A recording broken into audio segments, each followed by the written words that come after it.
Dalam tahapan pembelajaran sebelumnya, Bapak Ibu telah belajar tentang bagaimana kita bisa memetakan kebutuhan belajar murid yang kita lihat lewat 3 aspek, yaitu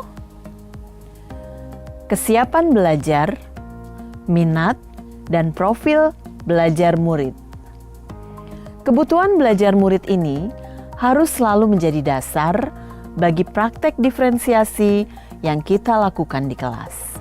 Nah, sekarang kita akan membahas mengenai apa saja strategi diferensiasi yang bisa kita lakukan berdasarkan 3 pemetaan kebutuhan tadi. Setelah kita mengidentifikasi kebutuhan belajar murid kita, maka kita kemudian dapat menentukan apa strategi diferensiasi yang ingin kita lakukan. Diferensiasi itu sendiri bisa kita lakukan dalam beberapa strategi. Namun, dalam modul ini kita akan fokus pada 3 strategi saja, yaitu yang pertama, diferensiasi konten, 2, diferensiasi proses, dan 3, diferensiasi produk. Sekarang, mari kita bahas satu persatu. Sebelum kita membahas tentang diferensiasi konten, kita harus mengetahui terlebih dahulu, sebenarnya konten itu apa sih? Konten itu adalah apa yang kita ajarkan kepada murid-murid kita. Konten dapat dibedakan sebagai tanggapan terhadap tingkat kesiapan, minat, atau profil belajar murid yang berbeda, atau juga terhadap kombinasi dari kesiapan, minat, dan profil belajar murid. Jika Bapak Ibu masih ingat, Tomlinson memberikan kita alat yang disebut equalizer, yang dapat membantu guru mengukur readiness atau kesiapan murid. Coba kita lihat equalizer ini. Jika memetakan kebutuhan berdasarkan kesiapan murid, maka kita perlu menentukan jenis informasi yang harus disiapkan. Siapa yang perlu diberikan bahan-bahan belajar yang sifatnya foundational, dan siapa yang akan kita berikan bahan-bahan belajar yang jenis informasinya bersifat transformatif atau transformasional. Bahan-bahan belajar yang bersifat foundational atau mendasar, misalnya dasar-dasar, fakta umum, prinsip-prinsip. Jadi, sifat dari informasi, ide-ide, atau teks yang harus diakses oleh mereka juga harus di level yang mendasar. Sementara, di sisi lain, untuk murid yang sudah siap mempelajari materi yang lebih bersifat transformasional, maka kita harus siapkan bahan ajar yang sesuai yang memungkinkan mereka untuk mengembangkan ide-ide. Misalnya, kita dapat memberikan mereka tantangan, research question, pertanyaan-pertanyaan pemandu yang membantu mereka mengembangkan pemahaman dan memperluas ide secara lebih dalam dan lebih jauh lagi. Kita juga dapat melihat kesiapan murid dari sisi apakah mereka sudah siap untuk belajar secara abstrak atau mereka masih perlu belajar dan berpikir secara konkret. Saat belajar, murid perlu merasa familiar dengan informasi atau materi-materi penting yang sedang dipelajari sebelum dapat bergerak melihat implikasi makna atau keterhubungan antar materi. Saat mereka masih berada dalam tahapan belajar secara konkret, maka guru perlu menyiapkan bahan-bahan belajar yang konkret. Misalnya, saat kita mengajarkan anak-anak kelas 1 SD tentang konsep nilai tempat, maka kita bisa menyediakan manipulatif, stick es krim, multi-blocks, dan sebagainya. Sementara untuk sebagian murid lain yang mungkin sudah familiar dengan ide-ide dan konsepnya, mereka sudah bisa diberikan lewat gambar atau bahkan sudah bisa langsung mengerjakan lembar kerja.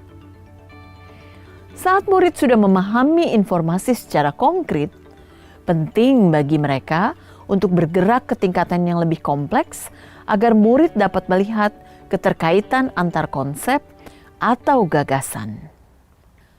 Diferensiasi konten juga bisa dilakukan berdasarkan minat murid.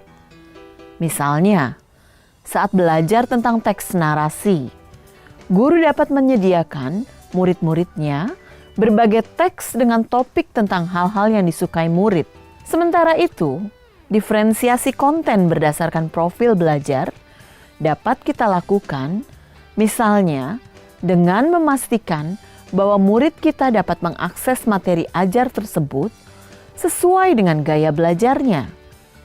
Sebagai contoh, murid yang memiliki gaya belajar visual mungkin akan belajar dengan lebih baik jika materinya diberikan dalam bentuk gambar. Sementara untuk mereka yang auditori, materinya dapat diberikan dalam bentuk audio.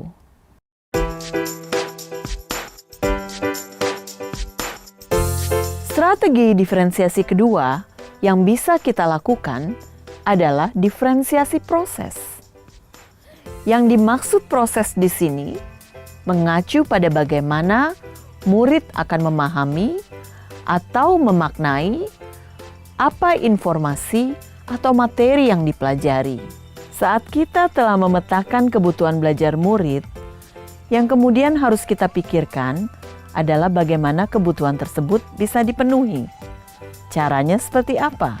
Proses seperti apa yang perlu disiapkan agar kita mengetahui bahwa setiap murid belajar. Apakah murid-murid kita akan bekerja mandiri atau dalam kelompok? Kita perlu juga berpikir tentang seberapa banyak jumlah bantuan yang kita berikan kepada murid-murid kita. Siapa saja yang memerlukan banyak bantuan? Siapa yang cukup kita berikan bantuan dalam bentuk pertanyaan pemandu dan mereka kemudian bisa bekerja dengan mandiri?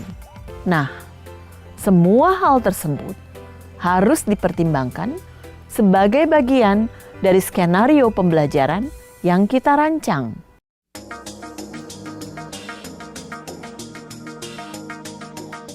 Ada banyak cara kita dapat melakukan diferensiasi proses. Misalnya, kita dapat menggunakan kegiatan berjenjang, di mana semua murid bekerja membangun pemahaman dan keterampilan yang sama, tetapi dilakukan dengan berbagai tingkat dukungan, tantangan, atau kompleksitas yang berbeda-beda. Kedua, kita dapat menyediakan pertanyaan pemandu atau tantangan yang perlu diselesaikan di sudut-sudut minat.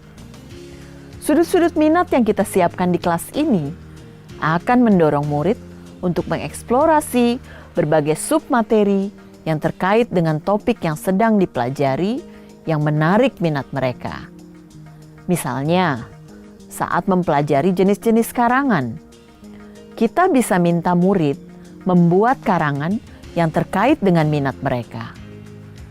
Jika mereka memiliki minat dalam bidang olahraga, mereka boleh duduk di sudut olahraga, di mana di sana mereka akan diberikan berbagai pertanyaan yang terkait dengan olahraga.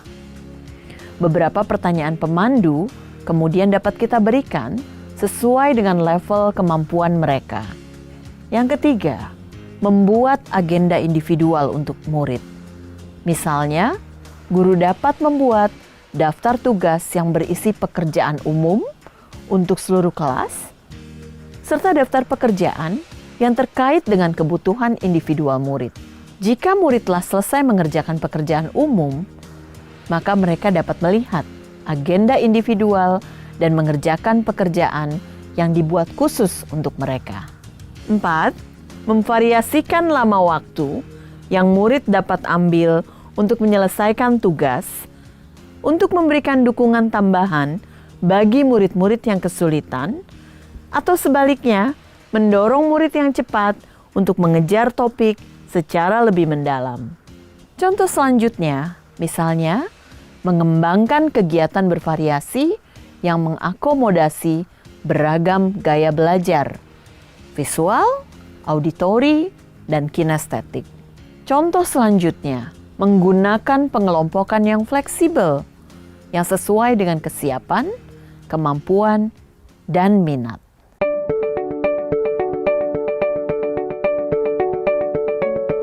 Nah, tadi kita telah berbicara mengenai diferensiasi konten dan diferensiasi proses.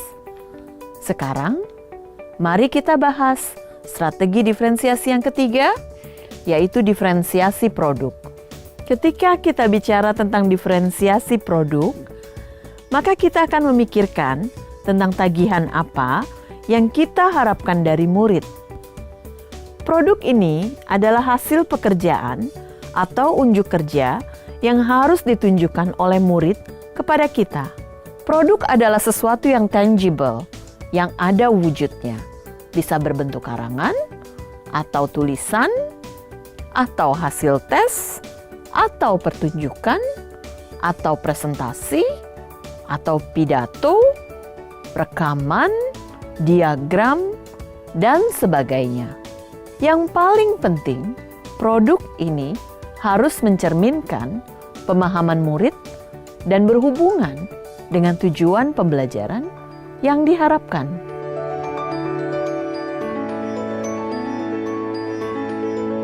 Kita dapat melakukan diferensiasi produk dengan berbagai cara. Namun, sama seperti jenis-jenis diferensiasi yang lainnya, maka kembali lagi, kita perlu mempertimbangkan kebutuhan belajar murid kita terlebih dahulu sebelum menentukan penugasan produk ini. Penugasan produk harus membantu murid, baik secara individu atau dalam kelompok, memikirkan kembali, menggunakan, dan memperluas apa yang telah mereka pelajari selama periode waktu tertentu. 1 unit, 1 semester, atau bahkan 1 tahun. Produk penting bukan hanya karena mereka mewakili pemahaman dan aplikasi dalam bentuk yang luas, tetapi juga karena mereka adalah elemen kurikulum yang paling langsung dapat dimiliki oleh murid. Pada dasarnya, mendiferensiasi produk meliputi 2 hal. Yang pertama, memberikan tantangan dan keragaman atau variasi. Yang kedua, memberikan murid pilihan bagaimana mereka dapat mengekspresikan pembelajaran yang diinginkan. Sangat penting bagi guru untuk menentukan apa sebenarnya ekspektasi yang diharapkan dari murid. Kualitas pekerjaan seperti apa yang diinginkan? Konten apa yang harus ada dalam produk mereka? Bagaimana mereka harus mengerjakannya? Dan apa sifat dari produk akhir yang diharapkan tersebut? Walaupun murid dapat memberikan informasi tambahan atau membantu guru memodifikasi prasyarat dari produk yang harus dihasilkan murid agar dapat sesuai dengan kesiapan, minat, dan kebutuhan belajar individu, namun gurulah yang tetap harus mengetahui dan mengkomunikasikan indikator kualitas yang diharapkan dari produk tersebut. Demikianlah penjelasan 3 strategi pembelajaran berdiferensiasi. Kami berharap Bapak Ibu calon guru penggerak mendapatkan pemahaman yang lebih mendalam tentang bagaimana menerapkan pembelajaran berdiferensiasi ini di dalam kelas. Jika Bapak Ibu masih memiliki pertanyaan, jangan lupa mendiskusikan pertanyaan tersebut dengan fasilitator Bapak Ibu nanti saat forum diskusi nanti. Terima kasih.